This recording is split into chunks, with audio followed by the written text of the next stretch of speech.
let's solve this together. It says a squared minus b squared is equal to 49. Find a and b. Okay.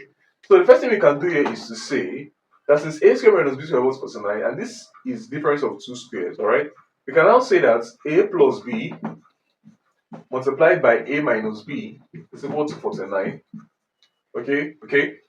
Let's outline the multiples of 49. But before that, let me state something. If these numbers are going to be whole numbers, okay, first of all, they're not going to be equal to 0. Second of all, a plus b should be greater than a minus b. Okay, let me just give you an instance now. If you have 3 and 4, okay, this should be greater than this because 3 plus 4 is 7. Why 3 minus 4, or sorry, 4 minus 3 is 1, alright?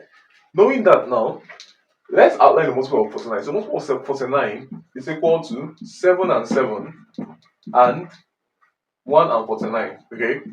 If you look at this closely, I say that this should be greater than this. Okay. So it means that for this part, it cannot work.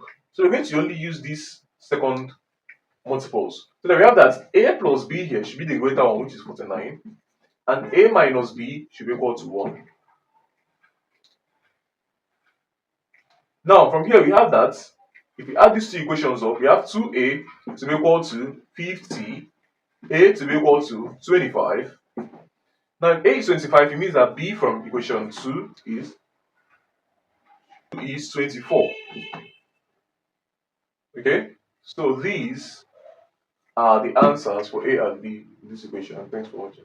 What's going on, guys? It's Fortune here editing this video. As you can see, about 99% of you guys are not subscribed to the channel, so please subscribe, like, comment, and share my videos, as this helps to push my videos out to more viewers out there.